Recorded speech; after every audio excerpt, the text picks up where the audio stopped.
So at the end of the discussion, the way we would like to set up is give them an opportunity to not only introduce themselves, a little bit more about themselves, but again, speak on some topics that they are learning in so they can share it with the audience. And then we will encourage the audience, if they have any questions, no matter what they are, to give it to our experts, all right? So I do have some questions that I'm going to kick it off with to get them started, and hopefully you have some questions for them as well, all right? So Mike, I want to make sure that I kind of lead this to you so you can get in the right frame of mind, but I want to know if there's any considerations that need to be done when maybe dealing with HOA boards around EV infrastructure, if you can kind of touch on that. And again, make sure that you introduce yourself and give a little bit of history about your credibility and expertise in the industry. Sure. Thanks, Bert. Thank you all for being here tonight. I'd like to thank my other panel members. Bert did introduce me. I'm the superintendent for Midwest Interstate Electrical Construction in the city of Chicago. We're a Cook County electrical construction company. And then prior to that, I was with the city of Chicago for 22 years as a code enforcement official. The last 8 years, I was the chief electrical inspector. So what I'm going to speak to today is kind of the regulatory issues that you as a consumer, homeowner, business owner, HOA president will run across should you decide to put electric vehicle chargers in. So electrical codes vary from municipality to municipality in the Chicagoland area. It is very important to be aware that a given city or village will have different rules and regs for your electrical installations. A good reputable electrical contractor, such as the electrical contractors represented by Powering Chicago, will know the electrical code a given city follows and will be aware of the rules and towns follow for securing electrical permits. Most villages or towns follow either the National Electrical Code, a version of the National Electrical Code, or a version of the Chicago Electrical Code. On top of that, most, if not all, will have their own local amendments. So they may follow the 2008 NEC, National Electrical Code, but they'll have certain rules and regulations that are germane to their town. So you as a business owner, a homeowner, an end user, if you're buying an electric vehicle, you're going to want to charge it naturally. You're going to need to know those, and you're going to need to know that your installer does as well.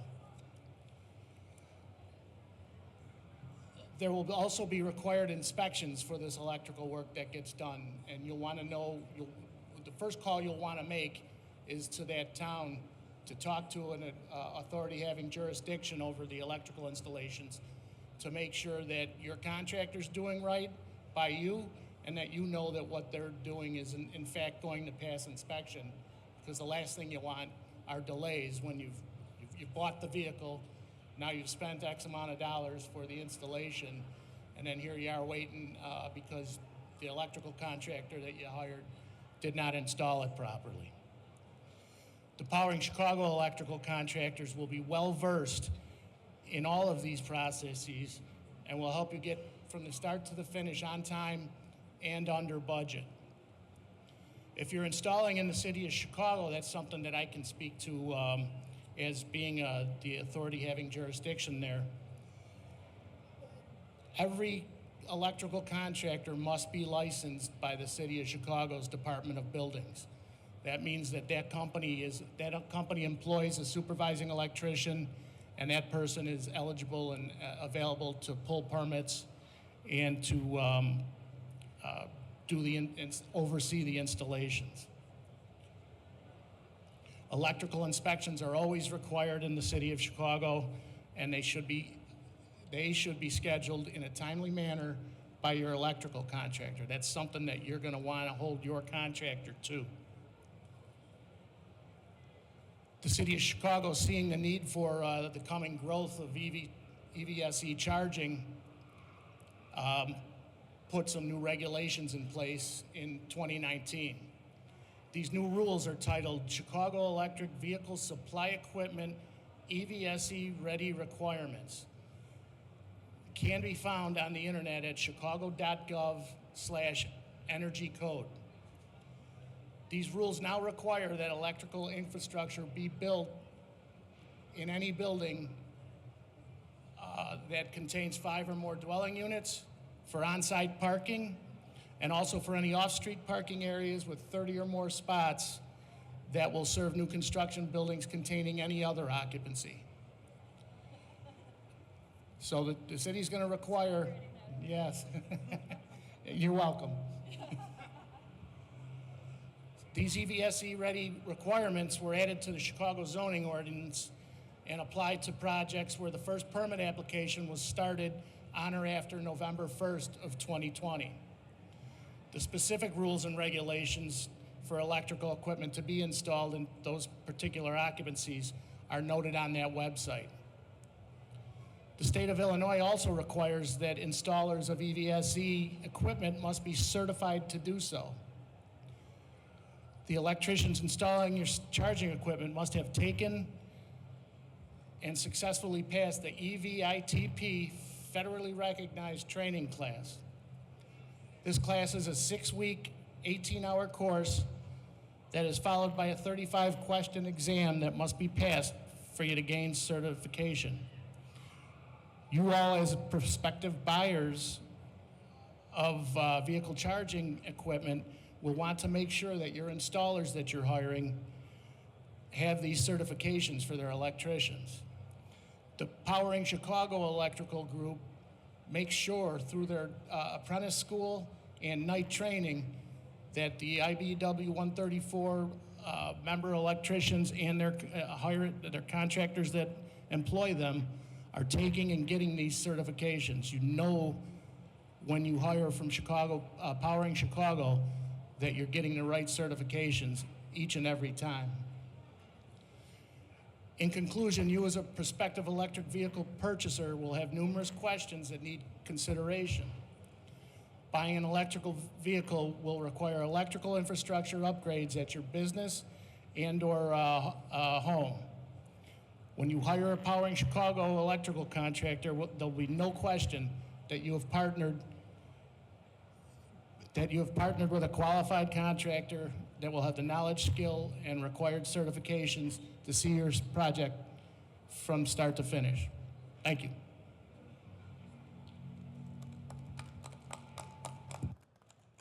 Thank you, Mike. I appreciate that. It was great information. I do have some questions that I wrote down, but I'm going to wait until the end of the panel discussion to kind of warm you up, to get you ready for the audience. I think we have a couple of individuals that already have questions. Next, we have Gina Dooley. Gina, would you be so kind as to share with us your knowledge and expertise? My name is Gina Dooley, like you said, and I've been a project manager for Jamerson and Bauwens Electric for 24 years. I've worked in the industry for 30 years, and we are currently installing these charging units at several locations. A lot of the dealerships are looking for them so that when the vehicle comes off the truck, it is charged, fully charged. Put it up to my face. Can you guys not hear me? I'm sorry. Yeah, I'm hearing that feedback. So these charging units are put at the dealer so that when the car comes off the truck, you guys need to test those, test drive those. They're fully charged, or when you buy one, then they'll fully charge there. My assessment, I go out there to the project and I assess the electrical infrastructure to see if the building is capable, to see if the facility that wants these chargers are capable of taking on this added power. There's several different models, and I'll let Blink talk to that, but we just assess the electrical end of it to see if that you can take on any extra charging units. If not, we'll give you our recommendation on what we can do. If it's add a new service or if it's upgrading what you have there so that we can get these done. And then we'll talk where the best location is to put these chargers. 9 times out of 10, the best location for these chargers are as close to the service as possible. Sometimes that is not possible, and we understand that. but we try to get it as close to the service coming into the building as possible so that you don't have voltage loss. And we put that in the safest possible place also. You don't want it in the middle of a parking lot where it's going to get run over every 2 weeks and you got to replace it. It's expensive equipment, let's face it. So we're going to put it in the safest place possible that's also convenient for everybody. And then we talk about what equipment will be installed, and go over that. And once that's done, and you guys have the equipment on site, or we decide which equipment is best for you and your facility or your home, we come out after we've decided, okay, this is the steps we're going to take. We come out and we put the pipe and the wire in. We put the unit in, and we even start the unit up for you. A lot of these units are shipped from overseas. There may be a software update that needs to be done. We walk through that with the dealer or with the owner of that unit. We get that thing communicated before we leave site. And then at that point, once we're done, then whoever the unit's for, you can contact them for any update on anything else. But we get you up and running from beginning to end. We follow all the code restrictions that are asked of us in that facility, in that town. We pull all the permits. We make sure that the permits are pulled, inspected before we leave. We get a final inspection. If need be, we'll call the inspector ahead of time and say, hey, this is the ideas we have. Can I get your feedback? And the inspectors are glad to come out and talk with us to let us know, hey, no, that's not good. We don't like that. So that we're not doing it twice. And we're not wasting your money or our time or our money. And so we'll do that too. That does work a lot of times that way. If it's in a open area, we'll even put safety bollards in front of it so it doesn't get run over if we feel that it's going to be a hazard. We don't want the equipment getting damaged, so we'll put concrete bollards in front of it also. So we will work with the customer with whatever they need to do, and we'll work with your infrastructure to make sure that we can make it work. If not, we'll give our recommendations on what it can do. All of our electricians that we hire to install these are certified electricians, and it's put in by the book. These are considered a continuous load. So it's not something we can just scab off of something else to hook this unit up. It's got to be hooked up correctly. We don't want anybody's house burning down and having a problem with it later on down the road. So our installation is done from beginning to end, 100% per the code, per the recommendations of the Blink or whoever the manufacturer is. Thank you. Thank you, Gina. Thank you. All right. Our next panelist is Rebecca. Rebecca, can you share some information about the different types of chargers that are available? I never get asked that question. Absolutely. So I started with Blink in 2019, which we like to joke around in dog years. It's been a sea change since 2019. The company itself has been around since 2009. At that time, everyone laughed at us, and they said, electric vehicles will never catch on. Look around, guys. I think it's happening, okay? So luckily, our gamble paid off. We're in a really good spot. So for those who don't know, Blink has been around for a while. We are publicly traded on the NASDAQ, so go ahead and buy some stock because it's going to continue to be a sea change in our industry. And we do offer charging stations for all locations. So yes, we sell home equipment for your single-family home. It is, truth be told, the smallest portion of our business because what we really do and what really makes Blink different as an EV charging provider is we prefer to own and operate our own equipment as often as we can. So what that means is we will go to a location and partner with you and do some kind of a revenue share model where we'll own the charging hardware, you'll put it, you'll make it ready for the EV charger, and then we'll do a revenue share on the utilization. What our company really wants to do is be the gasoline vendor of the future, right? Our CEO actually jokes, he's like, I bet you don't know who actually made the gas pump you use to pump your gas. But I bet you know the brand on the sign, right? You know whose actual fuel is in there. So that's what makes us a little bit different. What we really have focused on up to now has been level 2 charging. So a quick EV 101 for those who maybe don't know or aren't as familiar. There's 3 types of charging for your electric vehicle. There's level 1 charging, which just forget about it, guys. You're not going to plug it into your wall outlet. It's going to take forever. It's going to be a bad experience. Just please don't do it, okay? And if you do, remember me when you do it and you're all frustrated because your battery's still not charging. Then there's level 2. This is where Blink has really spent a lot of focus. Level 2 is not going to be your Tesla supercharger. This is going to be a very smooth, steady, continuous charging that's going to take 4 hours, 8 hours for your EV. It's good for the car, it's good for the utility and the grid, and it's just good for your pocketbook because it's cheaper as well. That's this equipment kind of here out on the left. Those are your level 2 chargers. They can range from 100 amps, which outputs 19.2 kilowatts, which right now very few cars can actually take. We did that because we're owners and operators, so we went to the very maximum capacity of our equipment because we don't want to have to go swap it out in a couple of years. So for businesses, if you're looking for, your commercial real estate, or if you're looking for your multifamily, that's a good decision because that means it's good for years to come as cars advance in their technology. Then we have a multifamily specific. So 90% of people want to charge at home, whether you live in a single family home or whether you live in a multifamily home. It's a little more complicated in multifamily. You may have shared garages, you may have shared parking spots or not assigned parking spots.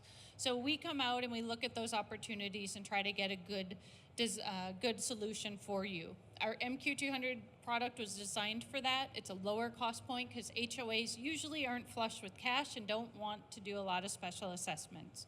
So that's a really good option. Then there's the big guys, right? So everybody is thinking of DC fast charging. It's been in the news like crazy.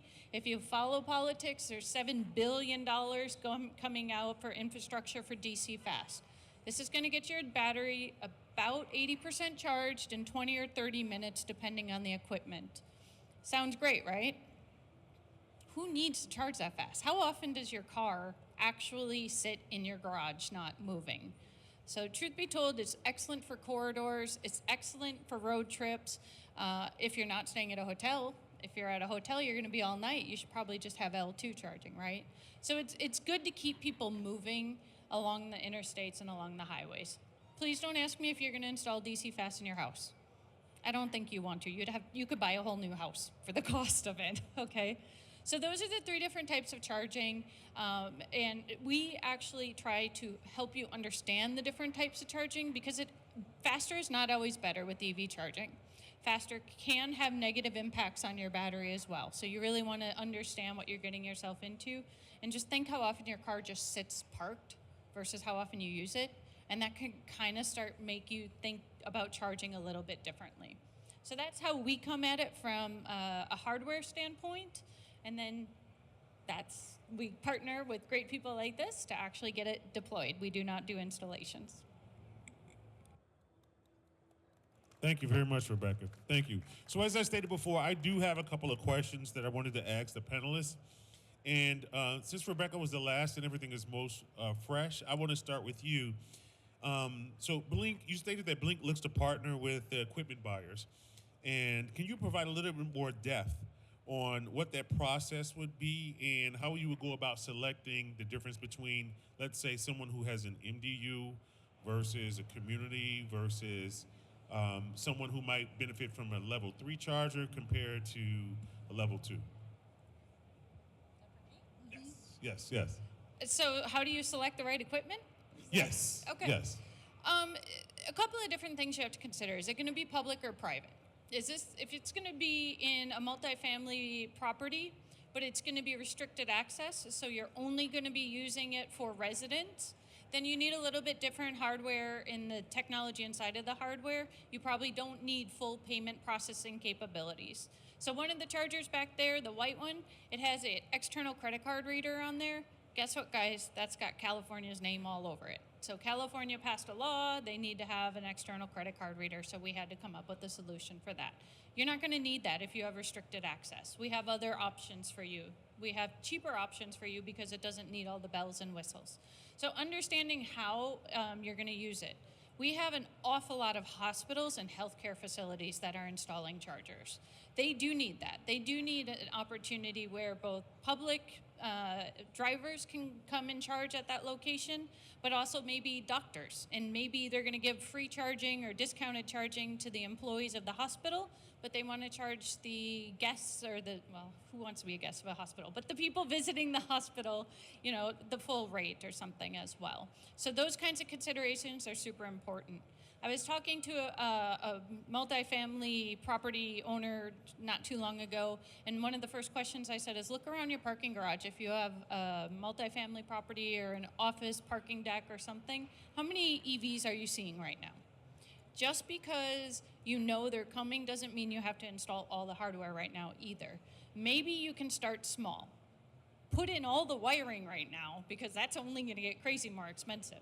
But you don't need maybe 16 chargers. Maybe you can do with 2. And then as more EVs come, you can add the equipment on and on and on. And I think it's a great kind of pivot to installing it all at one time. Yeah, I agree here. We need to look at the future when we're putting the electrical in.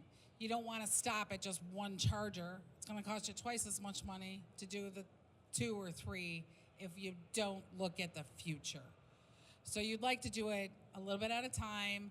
I get it. It's not as expensive, but it will cost you more in the long run if you don't look into the future on your electrical side of it. You don't have to buy the equipment. Let's try and get the electrical in for the future. Thank you. And Gina, since you grabbed the microphone, I do have a question for you, right?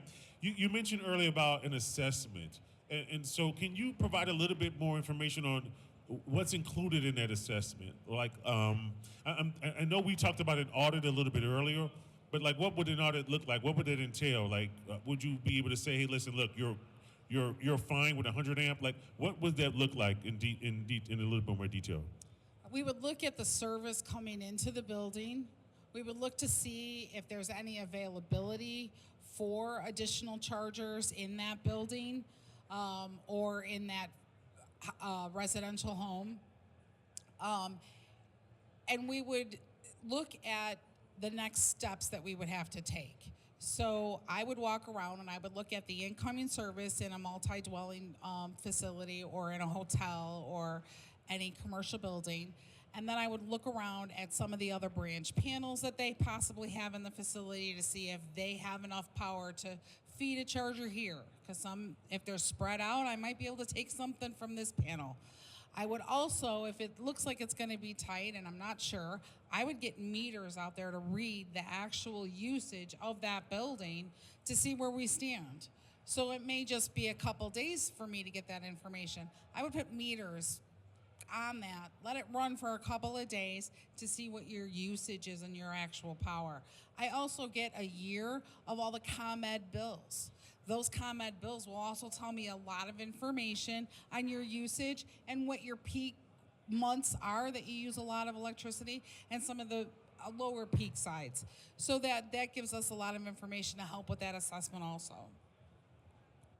Thank you. That was great information. That was exactly what I was looking for.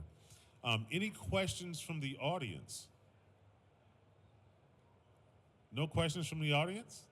You have a question? Okay, all right. Here we go. So, my name is Yan. Our family looking for invest the EV charge station. So I have the question. And so how many you will recommend to install in the first time?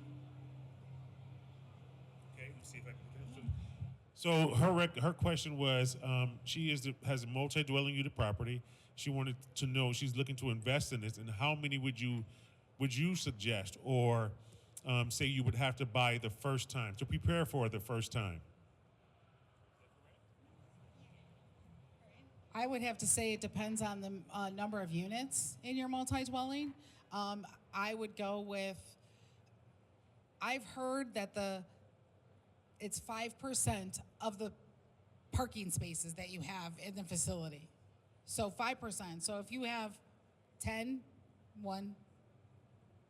spaces, you would need one charger. You know, so 5% of your spaces should be for EV charging. And also the location, right? Yeah, the location's Probably very the important. Yeah. Drive by the car. So, which one is good for the outside? Like Chicago is very cold, and the All of the ones that you see over there are NEMA 3R, which are rated for outdoor use. But you say that is charged for hour. How the people, when charged, the people cannot leave the car, right? The people must be stay in the car, right? No, they don't have to stay in the car. They do not have to stay in the car. They can park their car. The doors are locked. That cord goes on the outside of the car, just like where you would put the gas. And then come back. And they can come back when it's done. They don't have to stay with the car. It's all yours. Yeah, that's actually an excellent point. We have to think about how you charge your EV a little differently. It's not I'm gonna go charge my car. It's not like right now when we go and get gas. It fits into your lifestyle far more, right? You don't just get gas in your garage, but now we're talking about you're gonna pull into your garage and you're gonna get gas or fuel, the fuel of the future, electricity. Otherwise, you're out and about. Maybe you go to the movies or something with some friends. While you're at the movie theater, you're there 2.5, 3 hours. You can be charging your car. You're going to get a really nice charge, even on an L2 charger, in 2.5 or 3 hours. You're going to be fine, you know. So it's really a mind shift in driving an electric vehicle. It's not about, I'm going to go get gas. I'm never going to just go charge my car. You're going to just fit it into everything that you already do. If you have one at the grocery store and you're there for 30 minutes, you're not going to get a lot of electricity in 30 minutes, but you're going to top up whatever you already had. So it's really just thinking about how driving is different, and there's no longer a destination, per se. Hold on. Oh, you go. Here you go. Sorry. Then as the owner and investor, we want the owner more people charge, then we can get the cash flow fast, right? We don't want the people just park there, charge there to 2 hours and. Okay, I think the question was about people who park and they're charged and they don't leave. That's a real problem. There's certain things we do currently. One is we have to keep drivers educated. We have to continue to educate drivers. This is a very new technology for a lot of people. You know, we're just seeing the EVs really in mass, in prototype mode. They're not widely available yet, minus, you know, Tesla's been around for some years in the Chevy Bolt. But so educating drivers is continuously all of our responsibilities. It's a self-policing community by a lot of stretches. So EV drivers will tell other EV drivers, hey, you need to move, you're not actively charging. In worst case scenarios, all of our equipment, our commercial equipment is networked. And what we can do is charge an occupancy fee. Hey, you're plugged in, your charging session's done, we sent you a text message, we sent you an email, you haven't unplugged, well, we're gonna start penalizing you. So whoever's property that is, if you own the charging equipment, you can choose to assess an occupancy fee by the minute for people who are not actively charging. Great. We have another question. What type of safety feature is on it? Say, for instance, you're charging your car and a group of kids come along and want to play with it, knock it out. So what happens then? Does it stop working, or do you get an alert, or? Well, the electricity shuts off. It does not continue. There's no connection made. You do get an alert. So I said all of our hardware is networked. So you'll get a notification, hey, something looks like it went wrong, your charging session ended. Or if you were close to full, our software doesn't know it was just kicked off, what it will do is send you a receipt. And if you're not charged, you would know that's not done. Most cars now have locking charging ports. So once you stick it in there, you lock it, and then it can't just accidentally be knocked off. Older cars, it's a hit or miss. I do have one more question. It's relative to a statement that Mike Reynolds said earlier, which is contractors have to be EVITP certified. And so I know what that means. It means that stands for the Electric Vehicle Infrastructure Training Program. However, how would a customer know, or where would they go to find out if one is EVITP certified? I'm not 100% sure on that, Bert. I know that I am. I took the class, and I know that some of our employees have. I'm not sure if there's a website or anything like that. That's a great question. I don't know. Do you know that, Gina?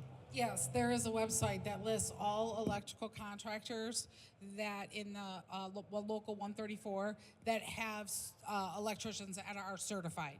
So you can get online, and I'm not sure of the website, but if you Google certified electrician to install EV, it will pop up. And then there's a whole list of the contractors that do have electricians that are on there. Okay, wonderful. All right, there's one more. All right, I have 3 questions. But first, it's evitp.com is where you can find that information. First, for Rebecca, is it? You mentioned that Blink prefers to own these systems. Who handles the maintenance of that? Is that in-house with your company, or do you partner with an electrical contractor? It depends on location. Typically, if we own the system, or we do an owner-operator kind of hybrid, we're responsible for it. But we are based in Miami Beach, and we have facilities in Los Angeles and Tempe, but we are not everywhere. So we would work with a third-party vendor who goes and maintains the stations for us. Okay, a follow-up for Mike. Does the electrical codes cover maintenance? If they're going to be altering electrical wiring or equipment, a permit's required, and a supervising electrician must oversee that work. And then follow-up for Gina. Does your company offer that service? Yes, we do. We've gone to several locations if that wasn't communicating, and did the troubleshooting to find out why it's not communicating for Blink. And typically, it just lost Wi-Fi connection, or it just lost something else. It was a simple fix, but yes, we'll work with Blink and to get that thing communicating all over again.